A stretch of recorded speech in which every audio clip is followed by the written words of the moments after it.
क्या आपने कभी गर्मी के मौसम में बादलों को इकट्ठा होते देखा है? वे काले और भारी हो जाते हैं, बारिश का वादा करते हैं, लेकिन कभी कभी कुछ और भी रहस्यमय और शक्तिशाली होता है। आसमान एक अजीब हरा सा रंग ले लेता है, हवा अजीब तरह से शांत हो जाती है और एक दूर की गड़गड़ाहट तेज होती जाती है। फिर एक विशाल बादल के आधार से एक फनल दिखाई देता है। यह पृथ्वी की ओर नीचे फैलता है, तेजी से और तेजी से घूमता है। यह एक बवंडर है, प्रकृति के शक्ति के सबसे नाटकीय और विस्मयकारी प्रदर्शनों में से एक। यह आसमान से नीचे रेंगते हुए एक विशाल सांप या हवा का एक विशाल काला स्तंभ जैसा दिख सकता है।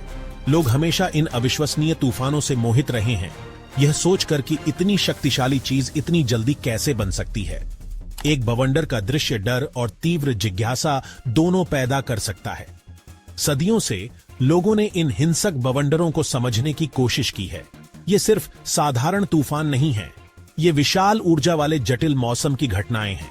एक बवंडर की आवाज को अक्सर एक मालगाड़ी के रूप में वर्णित किया जाता है जो कभी नहीं गुजरती, एक कान फाड़ देने वाली गर्जना जो मीलों दूर से सुनी जा सकती है। यह आवाज ही आपकी रीढ़ में सिहरन पैदा करने के लिए काफी है।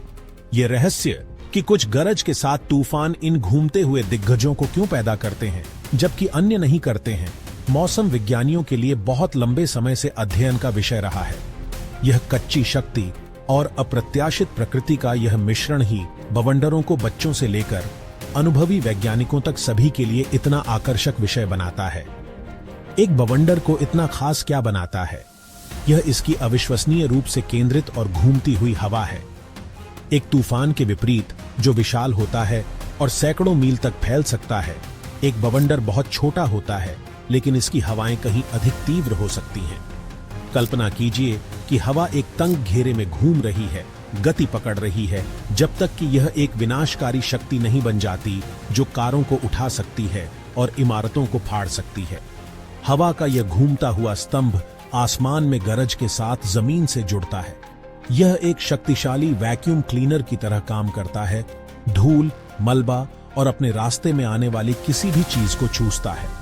इस घूमते हुए रहस्य को समझना, इसकी शक्ति का सम्मान करने और इसके आने पर सुरक्षित कैसे रहे, यह सीखने की दिशा में पहला कदम है। एक बवंडर का सरासर दृश्य तमाशा कुछ ऐसा है जो आपके साथ हमेशा रहता है। एक सुरक्षित दूरी से यह लुभावनी सुंदरता की चीज हो सकती है, वायुमंडलीय शक्तियों का एक आदर्श नृत्य। हालांकि जो लोग खुद को इसके रास्ते में पाते हैं, उनके लिए यह एक भयावह और जीवन बदलने वाला अनुभव होता है। बचे हुए लोगों की कहानियां अक्सर इसकी अचानकता की बात करती हैं। एक पल, एक शांत दिन और अगला अराजकता और विनाश। सुंदरता और खतरे का यह द्वंद्व ही हमारे अंतहीन आकर्षण को बढ़ावा देता है। हम समझना चाहते हैं कि इन घटनाओं को क्या ट्रिगर करता है, उन्हें अपनी ऊर्जा कहां से मिलती है और हम खुद को और अपने समुदायों को उनके विनाशकारी प्रभाव से बचाने के लिए उनकी गतिविधियों का बेहतर अनुमान कैसे लगा सकते हैं।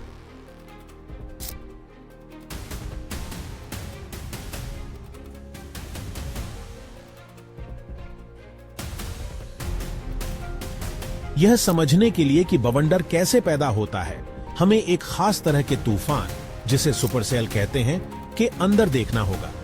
ये आपके साधारण बारिश के तूफान नहीं होते, ये विशाल घूमते हुए तूफान होते हैं जिनमें बवंडर बनने के लिए सभी सही सामग्री होती है। यह सब जमीन के पास गर्म, नम हवा और वायुमंडल में ऊपर ठंडी, सूखी हवा से शुरू होता है। यह संयोजन बहुत अस्थिर होता है, जैसे उबलने वाला पानी का बर्तन। गर्म हवा तेजी से ऊपर उठना चाहती है और जैसे जैसे वह ऊपर उठती है, यह एक शक्तिशाली अपड्राफ्ट बनाती है जो तूफान के बादल में ऊपर की ओर जाने वाली हवा की लिफ्ट जैसी होती है। यह अपड्राफ्ट ही पूरे तूफान प्रणाली को चलाता है। अगली महत्वपूर्ण सामग्री को विंड शीयर कहते हैं। यह तब होता है जब अलग अलग ऊंचाई पर हवा अलग अलग दिशाओं में या अलग अलग गति से चलती है। कल्पना कीजिए कि जमीन के पास हवा की एक परत दक्षिण से चल रही है, जबकि कुछ हजार फीट ऊपर हवा पश्चिम से बहुत तेजी से चल रही है। हवा की गति और दिशा में यह अंतर वायुमंडल में घूमती हुई हवा की एक क्षैतिज अदृश्य नली बनाता है जो अपनी तरफ एक लॉक की तरह घूमती है। यही प्रारंभिक घुमाव है जिससे अंततः एक बवंडर विकसित हो सकता है। विंड शीयर के बिना हवा बस ऊपर और नीचे जाती, लेकिन इसमें भंवर के लिए आवश्यक वह आवश्यक मोड़ नहीं होता। अब हमारे पास एक शक्तिशाली अपड्राफ्ट और घूमती हुई हवा की एक क्षैतिज नली है। आगे क्या होता है वह जादुई क्षण है। तूफान से निकलने वाला मजबूत अपड्राफ्ट हवा की इस क्षैतिज घूमती हुई नली को ऊर्ध्वाधर स्थिति में झुका सकता है। इसे ऐसे समझें जैसे एक बेलन जो सपाट पड़ा है उसे एक सिरे पर खड़ा करना। यह तूफान के भीतर हवा का एक बड़ा घूमता हुआ स्तंभ बनाता है जिसे मेसोसाइक्लोन के नाम से जाना जाता है। यह मेसोसाइक्लोन कई मील चौड़ा हो सकता है और यह सुपरसेल तूफान का दिल होता है। सभी मेसोसाइक्लोन बवंडर पैदा नहीं करते हैं, लेकिन हर बड़ा बवंडर इनमें से एक घूमते हुए दिग्गज से आता है। अंतिम चरण बवंडर का बनना खुद है। जैसे जैसे मेसोसाइक्लोन घूमता और मजबूत होता जाता है, इसके आधार पर एक छोटा अधिक केंद्रित घुमाव का क्षेत्र बन सकता है। यह घुमाव कसता जाता है और गति पकड़ता है, ठीक वैसे ही जैसे एक आइस स्केटर तेजी से घूमने के लिए अपनी बाहों को अंदर खींचता है। यह तीव्र घुमाव जमीन की ओर नीचे की ओर फैलना शुरू कर देता है। जब घूमते हुए बादल का यह दृश्य शंकु, जिसे फनल क्लाउड के नाम से जाना जाता है, अंततः पृथ्वी से संपर्क करता है, तो इसे आधिकारिक तौर पर बवंडर के रूप में वर्गीकृत किया जाता है। धूल और मलबा जो यह जमीन से उठाता है वही बवंडर के निचले हिस्से को दृश्यमान बनाता है, जो सतह पर इसकी विनाशकारी उपस्थिति की पुष्टि करता है। इतिहास का सबसे विनाशकारी और सबसे बड़ा बवंडर कोई एक अकेली घटना नहीं थी, बल्कि एक ऐसा भयंकर तूफान था जिसने 3 राज्यों में तबाही मचाई थी। इस कुख्यात तूफान को ट्राई स्टेट टोर्नाडो के नाम से जाना जाता है।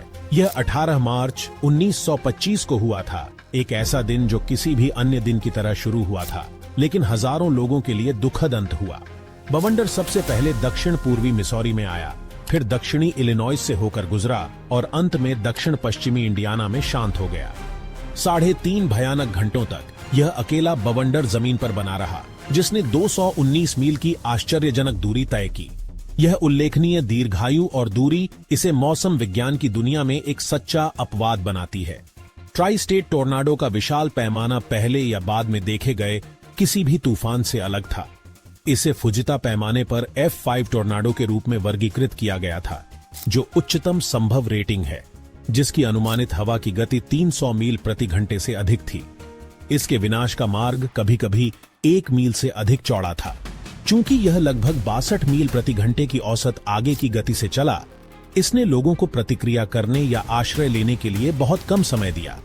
1925 में डॉपलर रडार या मौसम उपग्रहों जैसे कोई उन्नत चेतावनी प्रणाली नहीं थी। बवंडर चौंकाने वाली गति और उग्रता के साथ आया, जिससे पूरे शहर पूरी तरह से आश्चर्यचकित रह गए और उन्हें अपने रास्ते में पूरी तरह से ध्वस्त कर दिया। इस एक तूफान की मानवीय लागत विनाशकारी थी। ट्राई स्टेट टोर्नाडो ने 695 लोगों की जान ले ली, जिससे यह संयुक्त राज्य अमेरिका के इतिहास में सबसे घातक बवंडर बन गया। मौतों के अलावा 2000 से अधिक लोग घायल हुए और 15,000 से अधिक घर नष्ट हो गए। मर्फीसबोरो, इलिनॉइस का शहर विशेष रूप से बुरी तरह प्रभावित हुआ था, जिसमें अकेले 234 लोगों की जान चली गई थी। स्कूल, व्यवसाय और पूरे मोहल्ले नक्शे से मिट गए थे। बचे हुए लोगों ने एक ऐसे आसमान का वर्णन किया जो काला हो गया था और एक भयानक गर्जना जिसने सब कुछ निगल लिया था। उसके बाद का परिदृश्य टूटी हुई लकड़ी, मुड़े हुए धातु और मीलों तक बिखरे हुए व्यक्तिगत सामान का एक भयावह परिदृश्य था। ट्राई स्टेट टोर्नाडो ने अमेरिकी परिदृश्य और मानस पर एक स्थायी निशान छोड़ दिया। इसने बेहतर मौसम पूर्वानुमान और सार्वजनिक चेतावनी प्रणालियों की तत्काल आवश्यकता पर प्रकाश डाला। इस घटना ने गंभीर मौसम पर महत्वपूर्ण शोध को प्रेरित किया और अंततः बवंडर वॉच और चेतावनी कार्यक्रमों के विकास का नेतृत्व किया, जिन पर हम आज भरोसा करते हैं। जबकि अन्य बवंडर क्षण भर के लिए व्यापक या तीव्र हवाएं हो सकते हैं, किसी ने भी ट्राई स्टेट टोर्नाडो के अविश्वसनीय आकार, अत्यधिक तीव्रता और अभूतपूर्व लंबी ट्रैक के घातक संयोजन का मुकाबला नहीं किया है। यह एक ऐसा पैमाना बना हुआ है जिसके खिलाफ अन्य सभी प्रमुख बवंडरों को मापा जाता है, जो प्रकृति की अंतिम शक्ति की एक गंभीर याद दिलाता है। जब एक बवंडर का खतरा होता है तो यह जानना कि क्या करना है, जीवन और मृत्यु के बीच का अंतर हो सकता है। बवंडर से मुख्य खतरा सिर्फ हवा नहीं है, बल्कि वह मलबा है जिसे वह अपने साथ ले जाता है। शक्तिशाली हवाएं लाठी, कांच और निर्माण सामग्री जैसी रोजमर्रा की वस्तुओं को घातक मिसाइलों में बदल सकती हैं। बवंडर के दौरान सबसे सुरक्षित जगह एक भूमिगत आश्रय जैसे कि बेसमेंट या तूफान तहखाना है। यदि आप बिना बेसमेंट वाले घर में हैं, तो आपको सबसे निचली मंजिल पर जाना चाहिए और किसी भी खिड़की से दूर एक छोटा आंतरिक कमरा ढूंढना चाहिए, जैसे कि बाथरूम या कोठरी। लक्ष्य यह है कि आप और बाहर के बीच जितनी हो सके उतनी दीवारें हों। यह महत्वपूर्ण है कि तूफान आने से बहुत पहले एक सुरक्षा योजना और एक आपातकालीन किट तैयार कर लें। आपके परिवार को ठीक ठीक पता होना चाहिए कि आपके घर में आश्रय के लिए कहां जाना है। बवंडर अभ्यास करें ताकि बच्चे सहित सभी को पता हो कि घबराहट के बिना क्या करना है। आपकी आपातकालीन किट में पानी, गैर नाशवान भोजन, अतिरिक्त बैटरी वाला टॉर्च, प्राथमिक चिकित्सा किट और एक मौसम रेडियो जैसी आवश्यक चीजें शामिल होनी चाहिए। एक बैटरी से चलने वाला या हाथ से चलने वाला रेडियो महत्वपूर्ण है, क्योंकि यह आपको मौसम के अपडेट और आधिकारिक निर्देश प्राप्त करने की अनुमति देगा, भले ही बिजली चली जाए, जो गंभीर तूफानों के दौरान बहुत आम है। यदि आप खुद को बाहर या वाहन में फंसे पाते हैं जब एक बवंडर आता है, तो आपके कार्य तेज और निर्णायक होने चाहिए। एक कार या मोबाइल होम बवंडर से लगभग कोई सुरक्षा प्रदान नहीं करता है। आपको कार में बवंडर से आगे निकलने की कोशिश नहीं करनी चाहिए जब तक कि आप निश्चित न हो कि आप उसके रास्ते से दूर ड्राइव कर सकते हैं। यदि आप ट्रैफिक में फंसे हैं या तूफान बहुत करीब है, तो सबसे सुरक्षित विकल्प अपने वाहन को छोड़ना और एक मजबूत इमारत में आश्रय ढूंढना है। यदि आसपास कोई इमारत नहीं है, तो सबसे निचली जगह पर लेट जाएं, जैसे कि एक खाई या एक खड्ड में, और अपने सिर और गर्दन को अपनी बाहों से ढक लें।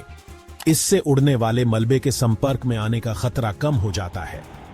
निष्कर्ष में, जबकि बवंडर प्रकृति की शक्तिशाली और भयावह ताकतें हैं, तैयार रहना और सूचित रहना आपकी सुरक्षित रहने की संभावनाओं को बहुत बढ़ा सकता है। मौसम के पूर्वानुमानों पर पूरा ध्यान दें और बवंडर वॉच, जिसका अर्थ है कि बवंडर बनने के लिए स्थितियां अनुकूल हैं, और बवंडर चेतावनी के बीच का अंतर समझें, जिसका अर्थ है कि एक बवंडर देखा गया है या रडार द्वारा पता लगाया गया है। जब आपके क्षेत्र के लिए चेतावनी जारी की जाती है, तो तुरंत कार्रवाई करें। फनल क्लाउड देखने का इंतजार न करें। तूफान की शक्ति का सम्मान करके और इन सरल सुरक्षा नियमों का पालन करके आप खुद को और अपने प्रियजनों को नुकसान से बचा सकते हैं।